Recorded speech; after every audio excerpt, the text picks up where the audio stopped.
Good evening, Tiffin, and welcome to another broadcast of WHEI News Center 10, live at 5. Tonight's program is brought to you by the Department of Communication and Media from inside the Media Communication Center at Heidelberg University. News Center 10, live at 5, is your #1 campus source for bringing you the latest news around the state, around Tiffin, and around the Berg. Be sure to stay tuned in as well tonight for our social spotlight as we check in on today's hottest topics in social media. Coming up, OSU makes their final quarterback decision. And also, we have a MRSA update. In social, we check out what's trending today in social media. And we'll have your latest Berg sports update. Don't touch that remote. WHEI News Center 10, live at 5, starts now.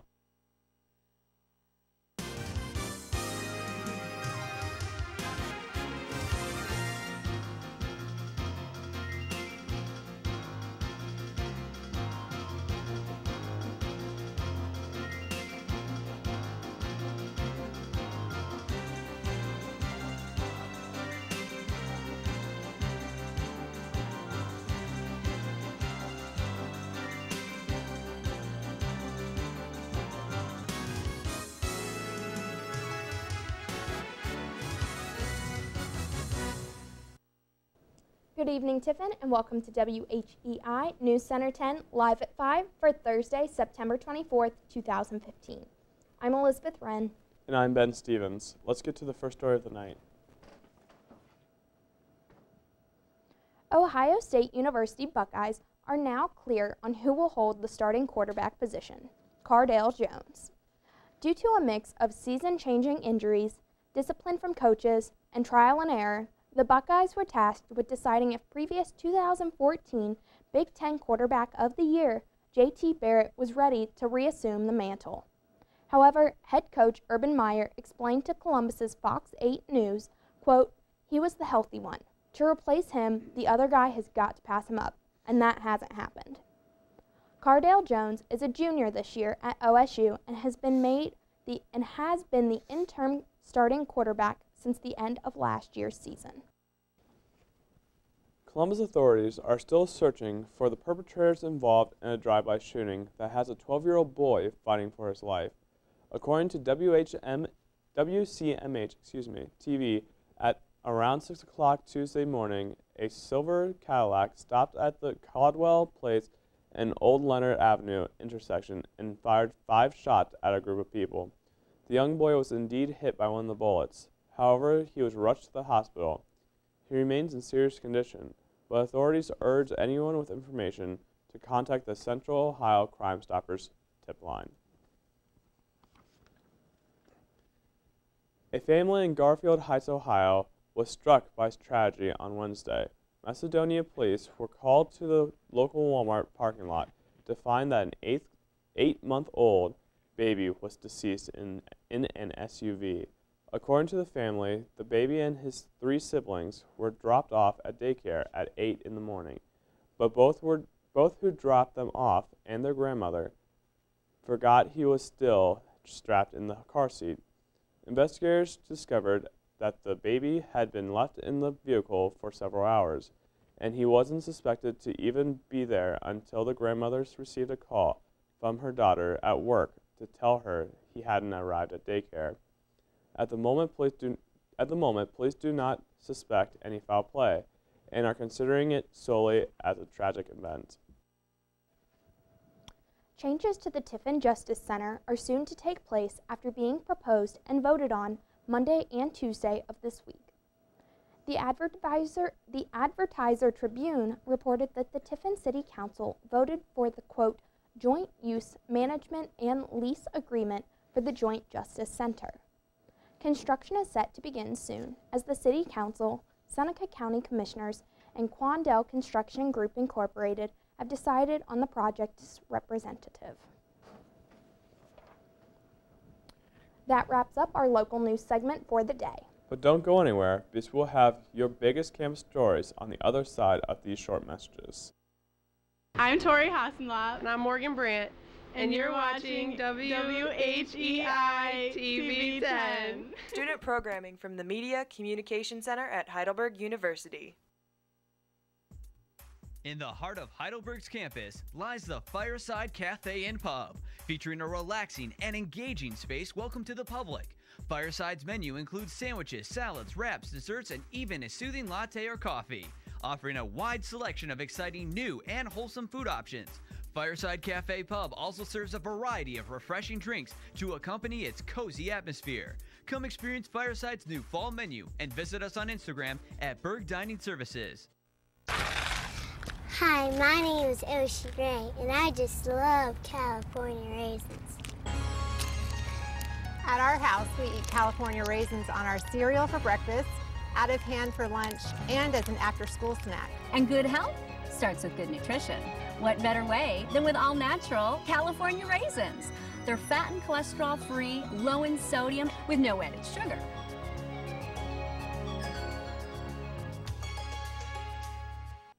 Hey, what's up? I'm Bella. Yo, what up? This is Vinny Guadagnino. I'm Nick Cannon. Hi, I'm Aziz Ansari. That was your line. You can help by joining DoSomething.org. DoSomething.org. That's why I'm teaming up with DoSomething.org.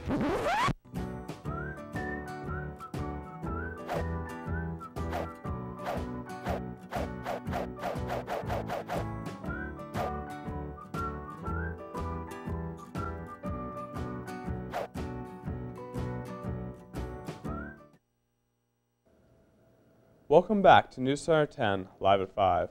Let's get started on our Heidelberg Campus News segment. On Thursday, September 17, 2015, all Heidelberg students and community members were informed of the recent MRSA outbreak. MRSA is a type of staph infection with symptoms such as redness, warmth, swelling, and tenderness in the skin. At this time, there are still only 4 confirmed cases of MRSA, and several others were confirmed not to be MRSA. MRSA is a skin infection spread by skin-to-skin contact by direct contact with infected wound drainage. It can also spread by contact with contaminated surfaces such as sports equipment or personal hygiene items. Dean of Student Affairs Dustin Brentlinger explains what Heidelberg is doing to contain the spread of MRSA. The biggest thing is education. We need students to understand how to properly prevent MRSA from spreading. We've also upped some of the cleaning that we already do. We're also focusing on the areas where the outbreaks have happened, such as locker rooms, specific showers for teams, those types of things. And then we're asking all of our student athletes to make sure they shower before and after practice. If you have any questions about MRSA, you can contact the Dean of Student Affairs office at 419-448-2062. Homecoming weekend is quickly approaching. The theme for this year is Homecoming Hoedown. Homecoming weekend is the perfect time for alumni to come back and visit campus and see all their friends that are still at Heidelberg. The weekend's activities begin Friday, October 2nd, with a Hall of Fame dinner in Wickham Great Hall. This year's inductees include Stephen Devine, class of 1972, Karen McConnell, class of 1985, Matt Randolph, class of 1994, and the 2003 baseball team. Other events include an inter-residence hall council 10K, 5K, and 2-mile walk, a book signing, tailgating, the football game, and Greek Sing. For more information on Homecoming Weekend and the weekend's activities, email Sue Berryman at sberryma@heidelberg.edu. Heidelberg is hosting its annual Greek Sing Saturday, October 3rd from 7 p.m. to 11 p.m. in Cyberling as part of homecoming festivities. Each group performs a routine incorporating singing and dancing. The event encourages Greek unity because there is no winner. Greek Sing gives all of the Greek groups a chance to show off their talent as well as their sense of humor. Greek Sing is a time when the groups can have fun and show their support for all of Greek life. We hope to see you there.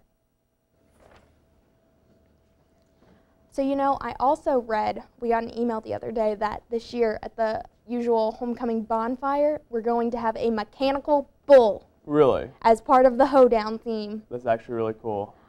I'm pretty sure I would suck at it, but I really want to try it. Because when else can you try a mechanical bull for free? For free, exactly. And It just sounds fun. Right. I agree. That's all we have for Berg's campus news today. We'll get into all the latest news and stories from the social media world next. News Center 10, live at 5. We'll be right back. I'm Coach Hartzell. You're watching WHEI TV 10. Student programming from the Media Communication Center at Heidelberg University. A healthy diet and plenty of exercise are keys to success, both on and off the ice. Teaching kids how to eat right will give them the fuel they need to be at their very best. Growing bodies need lots of fruits and vegetables, whole grains, lean protein, and low-fat dairy to be healthy and strong. A registered dietitian can work with your family to help you create nutritious meals you will love. And don't forget to exercise for at least 60 minutes every day. Visit kidseatright.org for more information.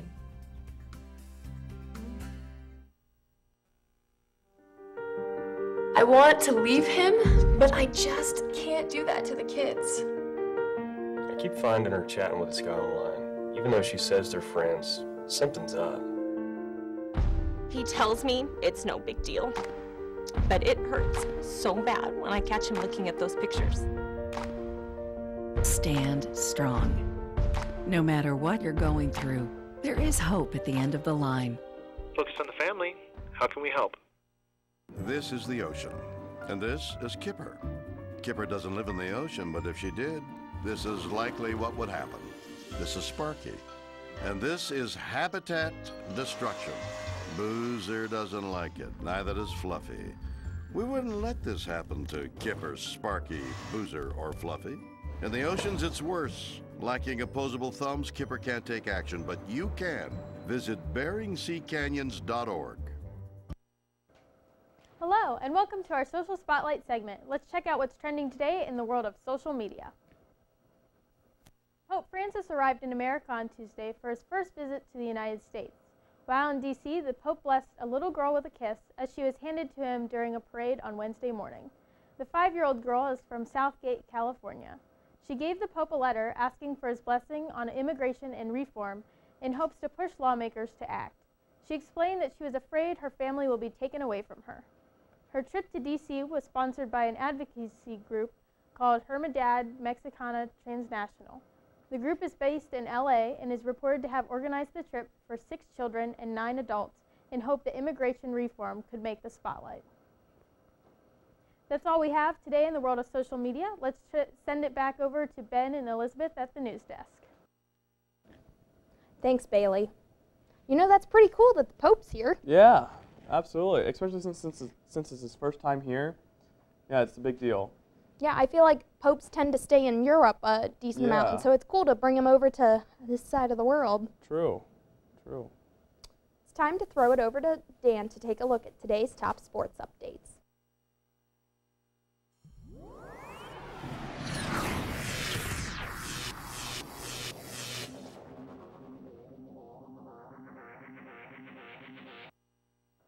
The Heidelberg football season started off in New York as they traveled to Cortland State University. This past Saturday, Heidelberg started their OAC season against John Carroll University. The Berg has lost to both of their opponents so far this season. The team would start off strong, but in the end could not finish against their opponents. The Heidelberg would lose both games by a last-minute touchdown by both of their opponents. Starting off the season with 2 losses is not how Heidelberg would have liked to start the season, as Nick Coolidge points out.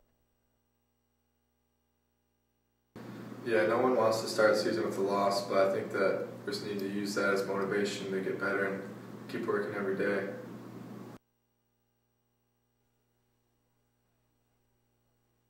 Hopes to finish strong.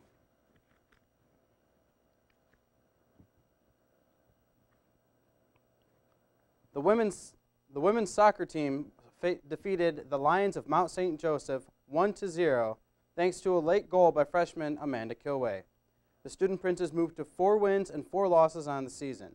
Senior Kristen Keenan passed the ball to Danielle Rathfawn, whose shot on goal was knocked away by MSJ. Kilway gathered the loose ball and shot it into the empty net, giving Kilway her 2nd goal of the season. Heidelberg is now 4-1 at home. On Saturday, the Berg will travel to Kentucky to take on Transylvania University. That's all we have for our Heidelberg Sports Report. Let's send it back over to the desk with Elizabeth and Ben. So congratulations to girls soccer on their win, and you know, hopefully football can kick it into high gear for I'm sure this. they will. Oh yeah, for they're showing a lot of homecoming, they're going to promise. have a lot of fans and friends and family and alumni around, so I'm sure they'll put on a good show Yeah, this they'll have weekend. a lot of motivation. So. When we return, a puppy with an unusual trick. Hi, I'm Enya Granados, and you're watching WHEI on TV 10. Student programming from the Media Communication Center at Heidelberg University.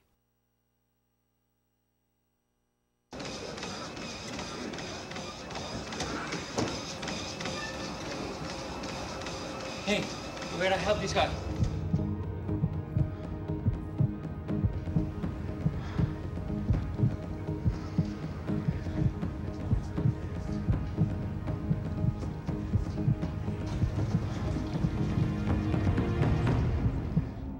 Help Ricky Rubio save a life at heartrescuenow.com.